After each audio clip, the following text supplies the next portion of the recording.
உலக வர்த்தகத்தில் சினிமா இன்று உயர்ந்து நிற்கிறது என்றால் அதற்கு பின்னால் அது உருவான விதம், வளர்ச்சியடைந்த விதம் ஆச்சரியமும் அதிசயமும் நிறைந்தது. 19ஆம் நூற்றாண்டு காலத்தில் லூமியர் சகோதரர்களின் கண்டுபிடிப்புதான் நகரும் திரைப்படம். 2 ஆண்டுகளில் அந்த திரைப்படம் சென்னைக்கு கொண்டு வரப்பட்டது. 1897ஆம் ஆண்டு எட்வர்டு என்ற ஆங்கிலேயர் சென்னையில் முதல் நகரும் படக்காட்சியை திரையிட்டு காட்டினார். விக்டோரியா பப்ளிக் ஹால் என்ற அரங்கில் சினிமாஸ்கோப்பு என்று விளம்பரப்படுத்தப்பட்டு திரையிடப்பட்ட அந்த காட்சி தமிழ் திரையில் பல மாறுதல்களை ஏற்படுத்துவதற்கு காரணமாக அமைந்தன. இந்த திரைப்படம் வெளியீட்டை தொடர்ந்து பல நகரும் திரைப்பட காட்சிகள் சென்னை மற்றும் பல இடங்களில் திரையிடப்பட்டன. 1900ஆம் ஆண்டில் தென்னிந்தியாவின் முதல் திரையரங்கு மவுண்ட் தெருவில் வார்விக் மேஜர் என்னும் ஆங்கிலேயரால் கட்டப்பட்டது. இதன் பெயர் எலக்ட்ரிக் திரையரங்காகும். மின் விளக்கு மூலம் ஒளி வீசும் வசதியுடன் இருந்ததால் இந்த அரங்கத்திற்கு அந்த பெயர் வழங்கப்பட்டது. 1905ஆம் ஆண்டில் திருச்சியை சேர்ந்த சுவாமிக்கண்ணு வின்சென்ட் என்பவர் எடிசன் சினிமாட்டோகிராஃப் என்ற திரைப்படம் காண்பிக்கப்படும் நிறுவனத்தை ஆரம்பித்தார். தென்னிந்தியாவின் முதல் திரையரங்காக இந்த திரையரங்கு விளங்கியது. சுவாமிக்கண்ணு வின்சென்ட் பல ஊர்களுக்கு சென்று இயேசுவின் வாழ்க்கை என்ற படத்தை வெளியிட்டார். தொடர்ந்து லூமி சகோதரர்கள் தயாரித்த ரயிலின் வருகை, அதாவது ரயில் ஒன்று நிலையத்திலிருந்து வந்து நிற்பதுதான் மொத்த படமே. ஆரம்பத்தில் அதை பார்த்த மக்கள் ரயில் தம் மீது மோதிவிடும் என்று அலறி அடித்துக் கொண்டு ஓடினதாகவும் சொல்கிறார்கள். அது உள்ளிட்ட துண்டு படங்களை தமிழகம் முழுவதும் சுற்றி திரையிட்டு காட்டியிருக்கிறார் அவர் தயாரித்த படங்களும் சேர்த்து மொத்தம் 136 திரைப்படங்கள் பல ஆண்டுகளுக்கு பின்னர் கோயம்புத்தூரில் வெரைட்டி ஹால் என்ற அரங்கில் அமைத்து வள்ளி திருமணம் போன்ற படங்களை தயாரித்து வெளியிட்டார் நிரந்தர திரையரங்குகள் உருவாகாத நேரத்தில் அவரே அதற்கான உபகரணங்களோடு தமிழகம் முழுவதும் சுற்றி படங்களை திரையிட்டிருக்கிறார். ஆந்திரம், கேரளம், மும்பை, கல்கத்தா, பெஷாவர், இலங்கை உள்ளிட்ட இடங்களிலும் இவர் தனது படங்களை திரையிட்டு மக்களை சந்தோஷப்படுத்தியிருக்கிறார். இதற்காக அப்போது வெளிநாட்டில் இருந்த படம் தயாரிக்கும் கம்பெனியிடம் ஒப்பந்தமும் போட்டிருக்கிறார். சினிமா மீது மக்களுக்கு இருந்த ஆர்வம் கண்டு தமிழகம் முழுவதும் டென்ட் திரையரங்குகள் நிறைய அமைக்கப்பட்டு மக்களிடம் படம் போட்டு காட்டப்பட்டு இருக்கிறது. 1914ஆம் ஆண்டு சென்னையில் வெங்கையா என்பவரால் கட்டப்பட்ட கெய்டி திரையரங்கே இந்தியர் ஒருவரால் தென்னிந்தியாவில் கட்டப்பட்ட முதல் திரையரங்கு ஆகும். இந்த திரையரங்கு இப்போதும் செயல்பட்டு வருகிறது. இந்த திரையரங்கை அடுத்து சில நிரந்தர திரையரங்குகள் கட்டப்பட்டன. 1912ஆம் ஆண்டுக்கு பின் மும்பையில் தயாரான ஹரிச்சந்திரா போன்ற புராண படங்களும் சென்னையில் திரையிடப்பட்டன.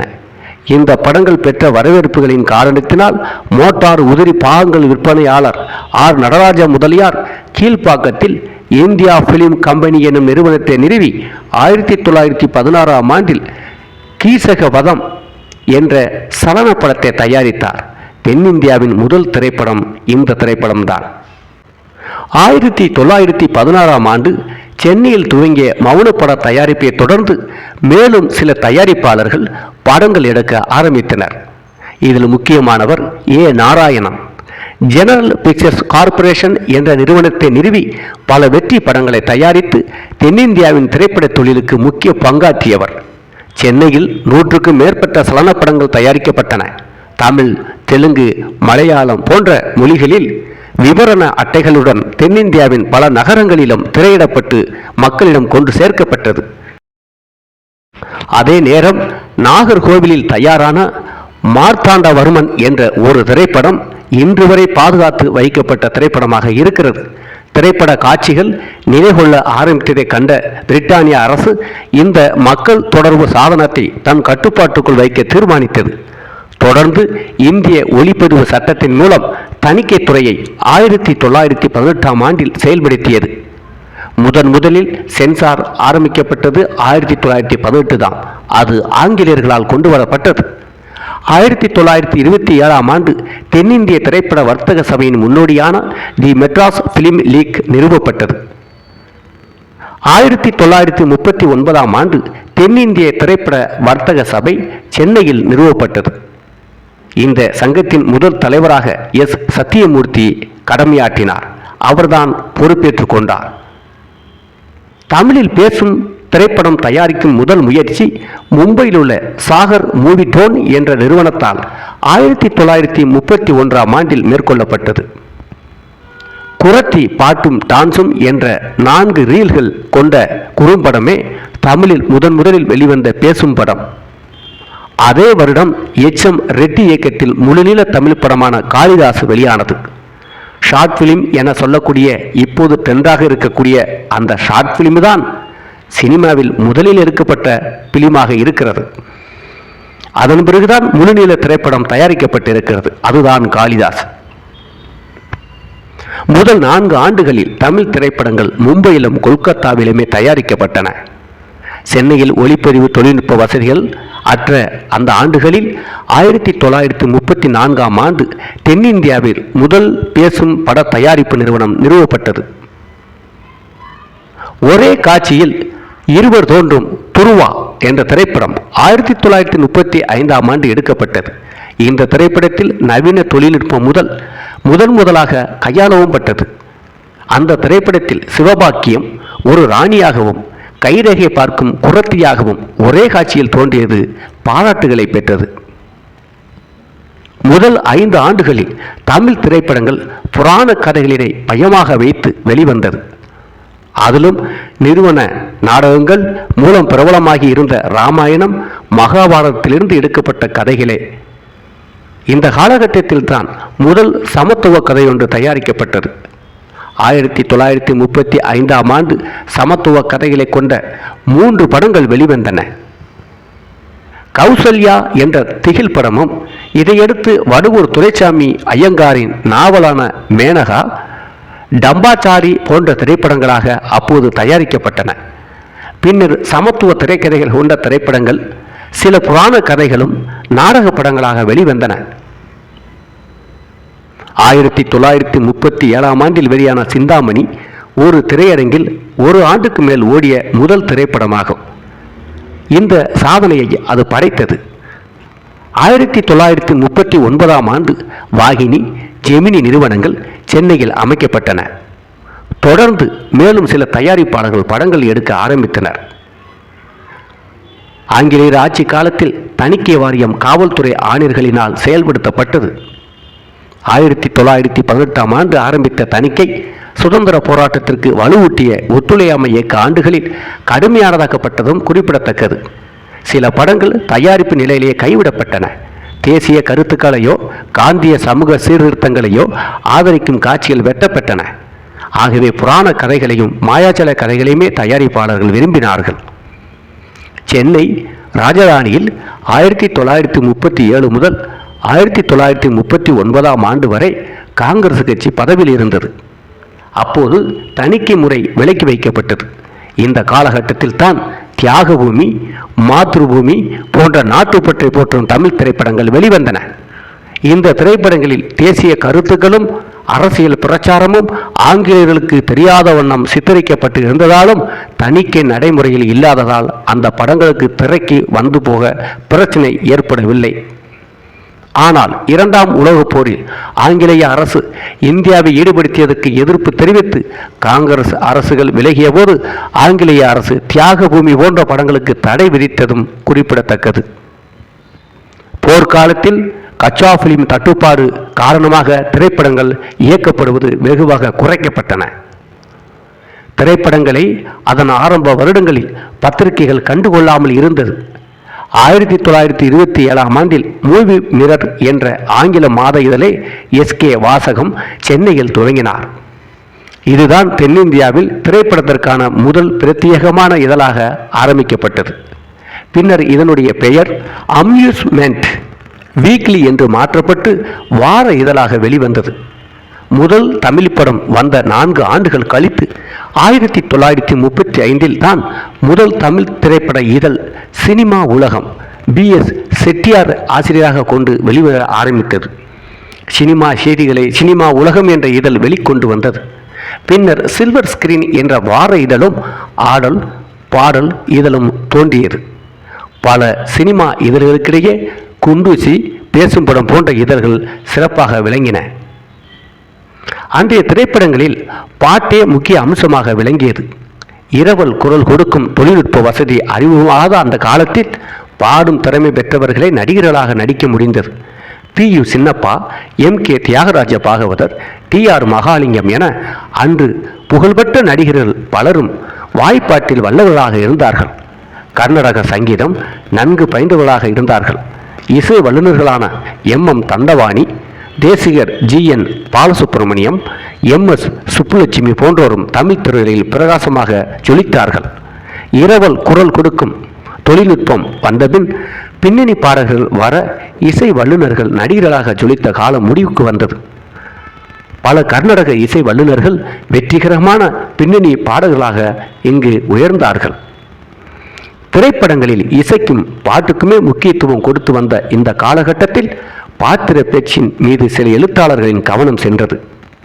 1940ஆம் ஆண்டில் வெளிவந்த மணிமேகலை திரைப்படத்திற்கு சோமயாஜுலுவும் 1943ஆம் ஆண்டு வெளிவந்த சிவகங்கை திரைப்படத்திற்கும் இளங்கோவனும் வசனம் எழுதியிருக்கிறார்கள். இந்த படங்களில் இலக்கிய தமிழ் கொண்ட சொல்லாடல் முக்கிய இடம் பெற்றது. வசனகர்த்தாக்கள் நட்சத்திர அந்தஸ்து பெற்றனர். திரைப்படங்களில் வார்த்தை ஜாலங்களின் ஆதிக்கத்தை இது மேலும் மேலும் வலுப்படுத்தியது. மாறாக பிம்பங்கள் மூலம் கதையை நகர்த்தும் திறமை வளரவில்லை. இன்றளவும் பாத்திர பேச்சு தமிழ் படங்களில் ஓங்கி இருப்பது திரைப்படத்தின் வளர்ச்சியை பாதிக்கிறது. தமிழின் தொன்மை, இனிமை, தமிழ் பண்பாட்டின் உயர்வு ஆகியவை உரையாடல் மற்றும் பாடல்களாக தமிழ் திரைப்படங்களில் முக்கிய இடம் பெற்றது. 1953ஆம் ஆண்டு வெளிவந்த ஔவையார் திரைப்படம் இதற்கு எடுத்துக்காட்டாக இருக்கிறது. இந்திய திரைப்பட வரலாற்றில் தனியிடம் பெற்ற விவரண படம் A.K. செட்டியார் தயாரித்து 1940இல் வெளிவந்த மகாத்மா காந்தி என்ற திரைப்படம். தென்னாப்பிரிக்கா, அமெரிக்கா, ஐரோப்பா மற்றும் ஆசிய நாடுகளுக்கு பயணம் செய்து பல்லாயிரக்கணக்கான அடிகள் கொண்ட இந்த படத்தை தயாரித்தார். காணாமல் போனதாக கருதப்பட்ட 1953இல் ஹாலிவுட்டில் எடுக்கப்பட்ட அதன் ஆங்கில படியானது இது. டாக்டர் வெங்கடாஜலபதி என்பவரால் சான் பிரான்சிஸ்கோ மாநில பல்கலைக்கழகத்தில் கண்டுபிடிக்கப்பட்டு ஜனவரி 19, 2006இல் சென்னையில் காண்பிக்கப்பட்டது. தமிழ்நாட்டில் விவரண படம் எடுப்பது சலனப்பட காலத்திலேயே தோன்றி இருந்தாலும் அதன் வளர்ச்சி குன்றியே இருந்தது. விவரண படங்களுக்கென்றே உருவான 16 மில்லிமீட்டர் கேமராவும் புரொஜெக்டரும் தமிழ்நாட்டில் எந்த சலனத்தையும் ஏற்படுத்தவில்லை. 50களிலும் 60களிலும் இந்திய அரசின் திரைப்பட பிரிவு பல சிறிய விவரண படங்களை தயாரித்தது. இவை மொழி மாற்றம் செய்யப்பட்டு தமிழக திரையரங்குகளில் காட்டப்பட்டன. ஆனால் திரையரங்க உரிமையாளர்களின் பொறுப்பின்மையாலும் விளம்பர படங்களின் ஆக்கிரமிப்பாலும் விவரண படங்களை கதைப்படங்களுடன் திரையரங்குகளை திரையிடும் வழக்கம் தற்போது மறைந்துவிட்டது. இந்த நிலையில் அண்மையில் விவரண படங்கள் திரையரங்குகளில் கட்டாயம் காட்டப்பட வேண்டும் என்று உச்சநீதிமன்றம் ஒரு நல்ல தீர்ப்பை வழங்கியிருக்கிறது. விவரண பட இயக்கம் தமிழ்நாட்டில் குன்றி போனதற்கு ஒரு முக்கிய காரணம் மக்களிடையே திரைப்பட ரசனை வளராமல் போனதும் டாக்குமெண்டரி என்ற திரைப்பட வகைக்கான ஆர்வலர்கள் உருவானதும் காரணம். திரைப்படம் என்றவுடன் கேளிக்கை திரைப்படங்களை பற்றி மட்டுமே எண்ணும் நோக்கம்தான் இந்த வளர்ச்சியை தடுத்துவிட்டது. இருந்தாலும் ஒரு கண் பார்வை 1998ஆம் ஆண்டு விவரண படம் எடுத்த ஞான ராஜசேகரன் அதிசயம் அற்புதம் என்று எடுத்த 1997ஆம் ஆண்டு வெளிவந்த சிவகுமார் போன்றரை விவரணப்பட இயக்குநராக குறிப்பிட்ட படங்களாக வெளிவந்து வெற்றி பெற்றன. 1990இல் சலம் பெண்ணுர்கர் எடுத்த குட்டி ஜப்பானின் குழந்தைகள் விருதுகள் பெற்ற விவரண படமாக இருந்தது. உலகப்போர் ஓய்ந்து இந்தியா சுதந்திரம் பெற்ற பின்னர் திரைப்படத்துறை மீண்டும் தொழில் ரீதியாக வளர ஆரம்பித்தது. திரைப்பட தயாரிப்பு அதிகரித்தது. படங்களுக்கு வரவேற்பும் கூடியது. தமிழ்நாட்டில் கிராமப்புறங்களுக்கு மின்சார வசதி அளிக்கப்பட்டவுடன் போட்டோங் திரையரங்குகள் பெருகி திரைப்படம் கிராமவாசிகளையும் எட்டியது. இந்த ஆண்டுகளில் சீர்திருத்த கருத்துக்களையும் உள்ளடக்கிய சில படங்கள் வெளிவந்த அதே சமயத்தில் பாதாள பைரவி, கணவனே கண்கண்ட தெய்வம் போன்ற மாயாஜால படங்கள் 1951 1955 காலகட்டத்தில் மக்களிடையே பெரும் வரவேற்பை ஏற்படுத்தியது. எஸ் வாசன் இயக்கிய சந்திரலேகா 1948 வெளியாகி பொழுதுபோக்கு படங்களுக்கு சிறந்த எடுத்துக்காட்டாக விளங்கியது. வியாபார ரீதியில் பெரும் வெற்றியையும் கண்டது. மாயாஜாலம், பக்தி, தமிழ் பற்று இவை மூன்றும் கலந்த படைப்பாக வந்த முக்கிய படைப்புகளில் ஒன்று ஔவையார். நாடக ஆசிரியர்களாக புகழ்பெற்ற சில திராவிட இயக்க தலைவர்கள் திரைப்படத் துறையில் ஈடுபாடு கொண்டனர். 1949 நல்லதம்பி படத்திற்கு கதைவசனம் எழுதி CN அண்ணாதுரை திரையுலகில் பிரவேசித்தார். வேலைக்காரி அவருக்கு மேலும் புகழ் சேர்த்தது. அவரை தொடர்ந்து கருணாநிதி மந்திரி குமாரி என்ற படத்தில் 1950 வசனம் எழுதினார்.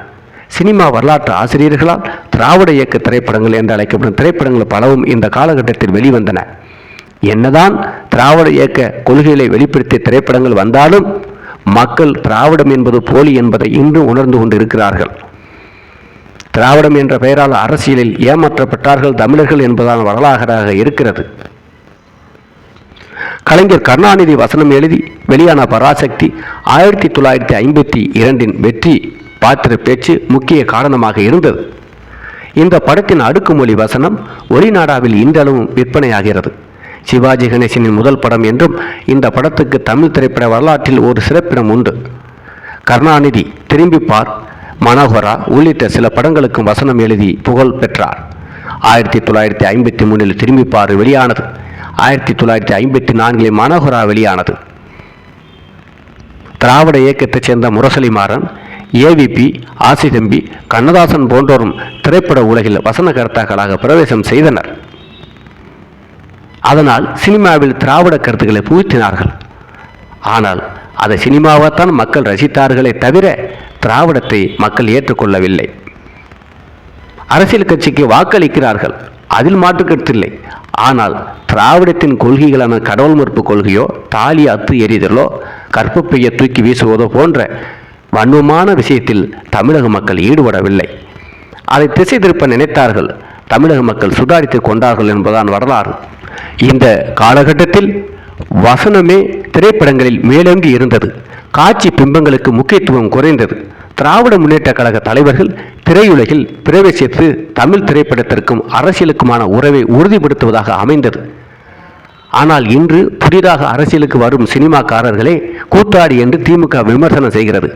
இதே கூத்தாடி தொழிலில் இருந்துதான் அண்ணா வந்தார், இதே கூத்தாடி தொழிலில் இருந்துதான் கலைஞர் வந்தார் என்பதை மறைத்து திமுக திருட்டுத்தனமாக விஜய் போன்றவர்கள் புதிதாக அரசியலுக்கு வருபவர்களை இவர்கள் கூத்தாடி என்று விமர்சனம் செய்வது கேவலமான ஒரு விமர்சனமாக இருக்கிறது.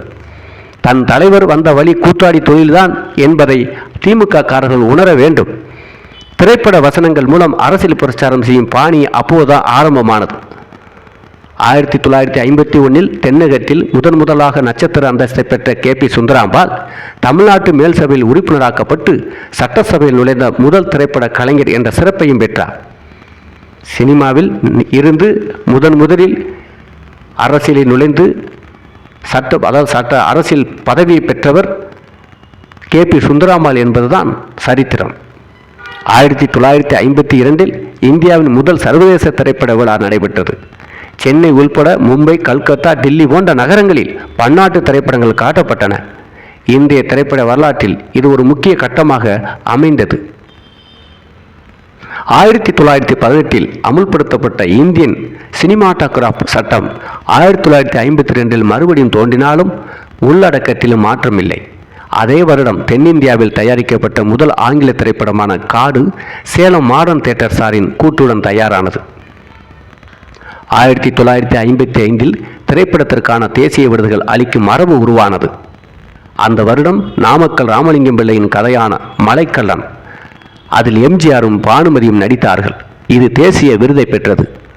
1956 தென்னிந்தியாவில் முதல் திரைப்பட குழுமம் தி மெட்ராஸ் பிலிம் சொசைட்டி திருமதி அம்மு சுவாமிநாதனால் அமைக்கப்பட்டது. 1959 திரைப்பட கலைஞர்களுக்கென்று ஒரு தொழில்முறை அமைப்பு தமிழ் நடிகர் சங்கம் இயக்குனர் K. சுப்பிரமணியம் அவர்களால் நிறுவப்பட்டது. என்றாலும் தொழில் சங்க இயக்கம் திரையுலகில் வேரூன்ற பல ஆண்டுகள் ஆகின. ஏற்கனவே 1940 சினி டெக்னீசியன்ஸ் அசோசியேஷன் என்ற அமைப்பை இயக்குனர் கே. ராம்நாத் நிறுவியிருந்தது குறிப்பிடத்தக்கது. 50களின் துவக்கத்தில் தமிழ் திரைப்பட வரலாற்றில் தனியிடம் பெற்ற எம்ஜிஆர், சிவாஜி கணேசன் போன்றோரின் நட்சத்திர ஆதிக்கம் துவங்கியது.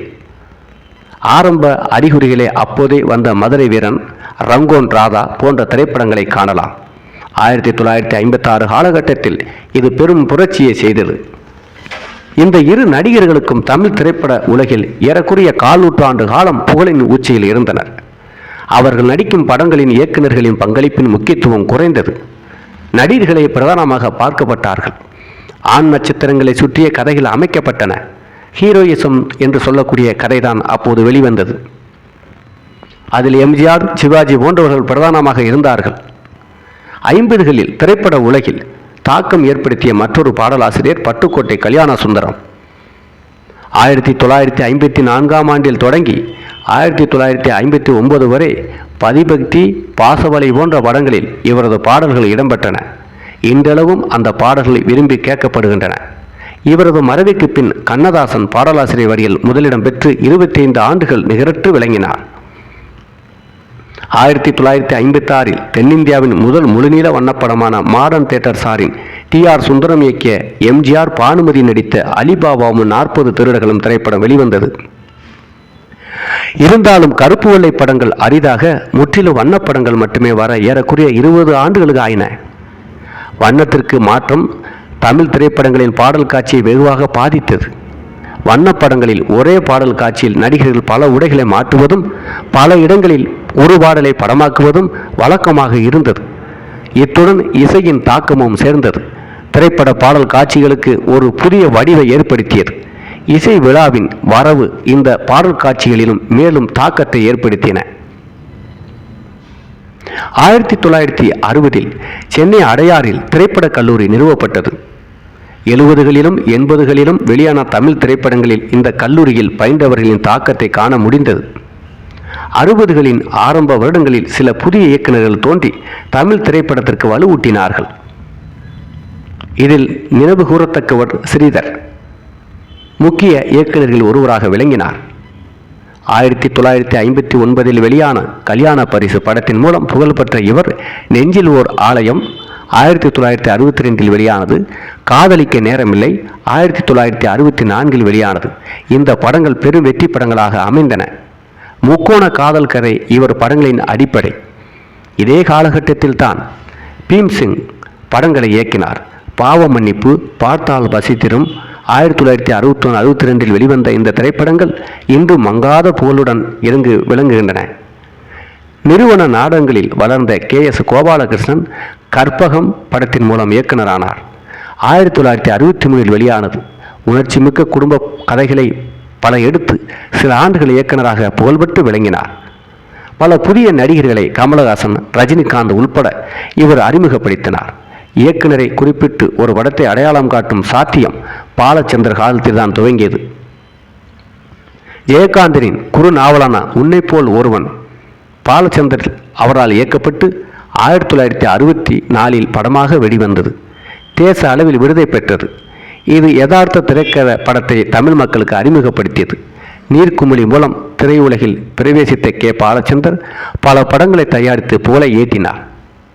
தொழில் சாரா நாடக மேடையிலிருந்து வந்த இவரது படைப்புகளின் முக்கிய அம்சங்கள் புதிய முகங்கள், நகர்ப்புற மத்தியதர மக்களின் பிரச்சினைகள், கண்ணதாசன் பாடல்கள், மக்களிடம் முன்னமே வெற்றி பெற்றிருந்த நாடகங்கள் போன்றவை இந்த சமயம் வெற்றியும் பெற்றது. பாவ மன்னிப்பு 1961இல் வெளிவந்து பீம்சிங்கை சிறந்த இயக்குநராக புகழடைய செய்தது. இவரது படங்கள் வெற்றி பெற சிவாஜி கணேசன் போன்ற நட்சத்திர கூட்டமைப்பு, விஸ்வநாத ராமமூர்த்தி இசை, குடும்ப உறவுகளை சார்ந்த கதைகள் போன்றவையே பக்கவலமாக அமைந்தன. 1966இல் வெளிவந்த ஏ.பி. நாகராஜனின் சரஸ்வதி சபதம் போன்ற சில புராண படங்களை தயாரித்து கடவுள்களையும் தேவர்களையும் வண்ணத்தில் காட்டினார். புராண படங்களுக்கு தமிழ் திரைப்படத்தில் சிறிது காலம் மறுவாழ்வு கிடைத்தது. 1963இல் மாநில அளவில் திரைப்பட விருதுகள் அமைக்கப்பட்டன. காவல்காரன் இந்த விருதை பெற்ற முதல் திரைப்படமாக அமைந்தது. சுதந்திர போராட்டத்தின் போது எஸ். சத்தியமூர்த்தியின் உந்துதலினால் கே.பி. சுந்தராம்பாள், வி. நாகையா உட்பட பல திரைப்பட கலைஞர்கள் அரசியலில் ஈடுபட்டனர். இந்த ஈடுபாடு பிற்காலத்திலும் தொடர்ந்தது. தமிழ்நாட்டில் திரைப்படமும் அரசியலும் பின்னி பிணைந்திருக்கும் சமீபகால வரலாறு உலகின் பல பாகங்களிலிருந்தும் ஆய்வாளர்களின் கவனத்தை ஈர்த்திருக்கிறது. திராவிட இயக்கங்களுடன் இணைந்திருந்த NS கிருஷ்ணன், KR ராமசாமியிலிருந்து பின்னர் MGR, SS சந்திரன் உட்பட பல நேரடி தலைவர்கள், நடிகர்கள் தலைவர்களாக அரசியலில் இயங்கினார்கள். 1967 தேனி பகுதியிலிருந்து SSRம், பரங்கிமலை தொகுதியிலிருந்து MGRம் தேர்தலில் வெற்றி பெற்று சட்டசபையில் நுழைந்தனர். MGRின் படங்களில் அரசியல் குறியீடுகள் மூலமாக கட்சி பிரச்சாரம் வெளிப்படுத்தப்பட்டது. வண்ணப்படங்களில் அரசியல் கட்சிகளின் கொடிகளின் நிறங்கள் குறியீடுகளாக பயன்படுத்தப்பட்டன.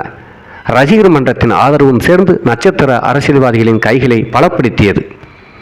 1972 திமுகவிலிருந்து வெளியேறி அண்ணா திராவிட முன்னேற்றக் கழகம் என்னும் தனி கட்சியை துவங்கினார் MGR. ரசிகர் மன்றத்தின் ஆதரவுடன், நட்சத்திர ஆளுமையின் துணையுடனும் அவரது அரசியல் வாழ்வு உயர்ந்தது.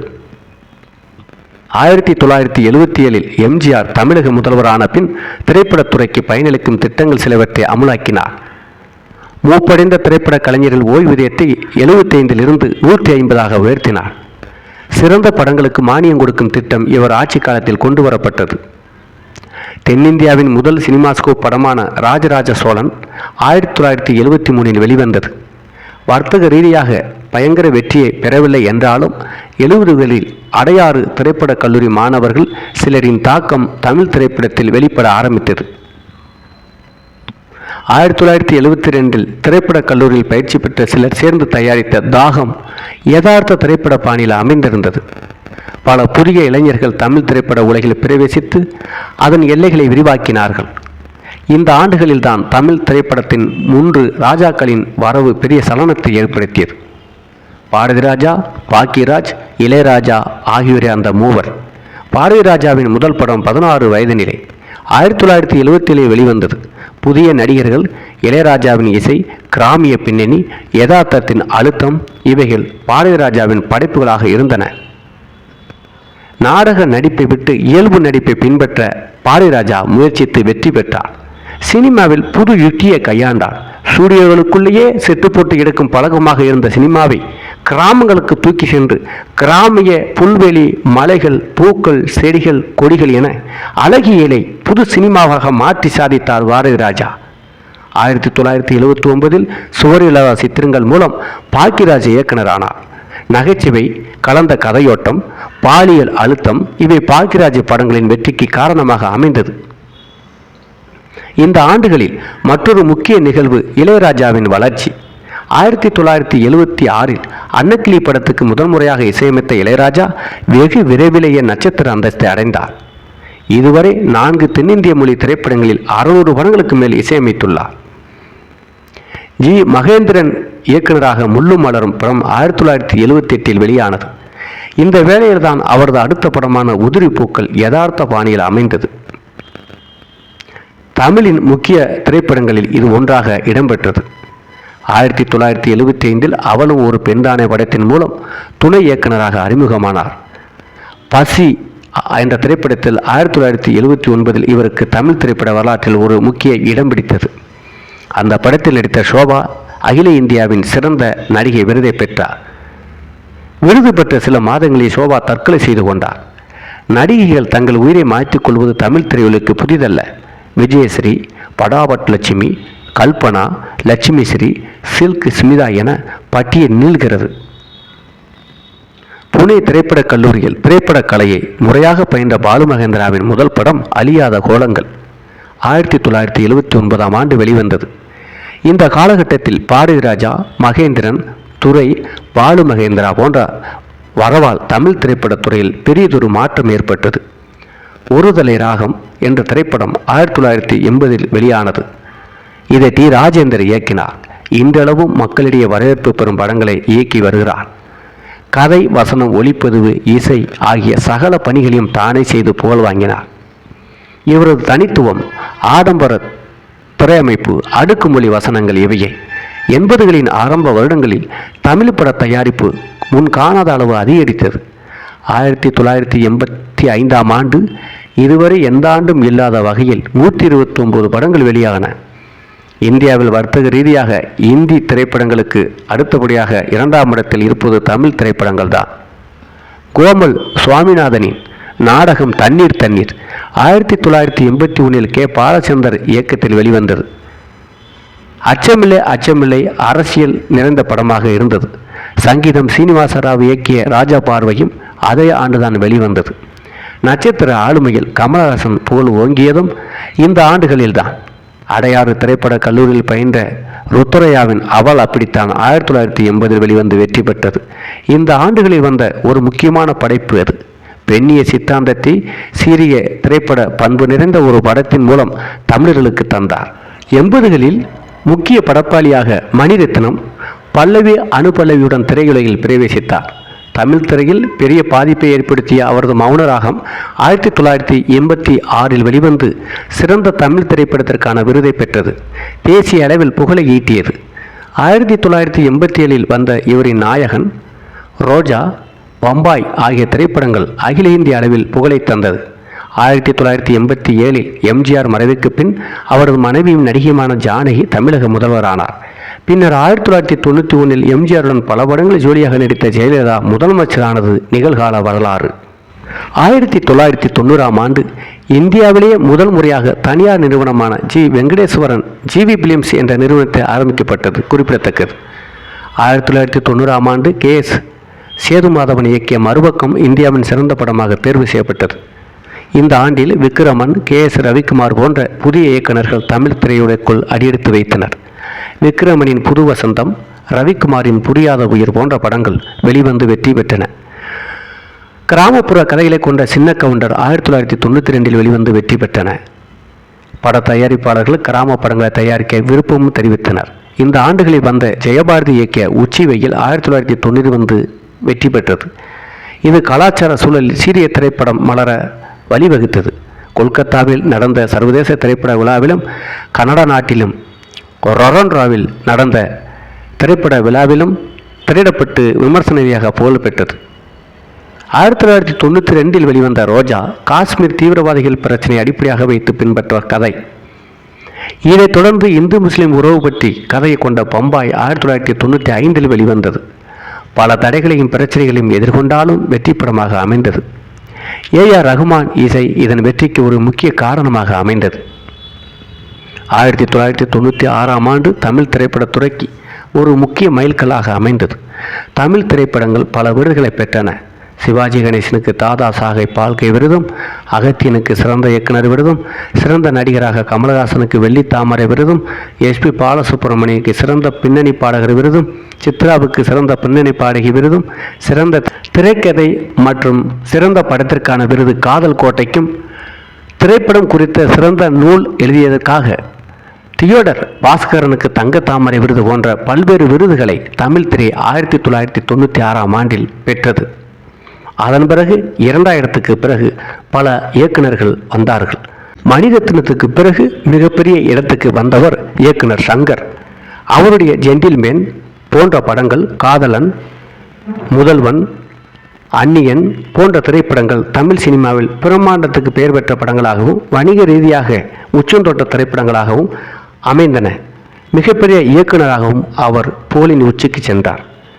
அதன் பிறகு 2000 ஆண்டுகளுக்கு பின்பு பாலா, எஸ்.ஏ. சூர்யா போன்றவர்கள் வேறு வேறு ஸ்டைலில் புது யுக்தியுடன் திரைத்துறையில் தனி தடம் பதித்தனர். தற்போது தமிழ் சினிமாவில் பல வெற்றி படங்கள் வந்தாலும் ஒரு படம் 2 படம் வெற்றி படங்களாக இயக்குகிறார்களே தவிர பாரதிராஜா போன்று, பாலு மகேந்திரா போன்று, மணிரத்னம் போன்று, சங்கர் போன்று, பாலா போன்று தொடர்ந்து வெற்றி படங்களை கொடுக்கும் அளவுக்கு சிறந்த இயக்குநர்கள் தமிழ் திரையுலகில் இல்லை என்பதுதான் வருத்தமான செய்தி. அதே நேரம் சமீப காலமாக சில இயக்குநர்கள் குறிப்பிட்ட ஜாதியை தூக்கி பிடிப்பதும் குறிப்பிட்ட ஜாதியை தாழ்த்தி பேசுவதும் போன்ற சமூகத்துக்கு எதிரான படங்களை எடுத்து தமிழ் சினிமாவை சீரழித்து வருகிறார்கள். தமிழர்களின் ஒற்றுமையும் சீரழித்து கொண்டிருக்கிறார்கள். இயக்குனர் என்ற பெயரில் இதுபோன்ற சமூக அவலங்களை எடுக்கும் சினிமா இயக்குநர்கள் இன்று சினிமாவில் இருப்பது தமிழ் சினிமாவுக்கு கேடு. பாரதிராஜா, பாலா, மணிரத்னம், பாக்யராஜ், சங்கர், பாலு மகேந்திரா, பாலச்சந்தர், இவர்கள் போன்ற இயக்குநர்கள் வரிசையில் அடுத்து தமிழ் சினிமாவில் ஆக்கப்பூர்வமான இயக்குநர்கள் யாரும் வரவில்லை என்பதுதான் உண்மை. ஒன்று ஜாதியை வைத்து படம் எடுத்து சம்பாதிப்பது, இன்னொன்று 2 படம் 3 படம் வெற்றி கொடுத்தாலும் அதன் பிறகு வெற்றி கொடுக்க அவரிடம் கதை இருக்காது. அப்படியே கதைகள் இருந்தாலும் இன்னொருத்தன் கதையை அவன் அனுமதி இல்லாமல் வாங்கி திருடி படம் எடுப்பது போன்ற அவலமும் தமிழ் சினிமாவில் இருக்கத்தான் செய்கிறது. எது எப்படியோ தமிழ் சினிமா உலக வியாபாரத்தில் இன்று உயர்ந்து நிற்கிறது என்பது மறுக்க முடியாத சரித்திரம்.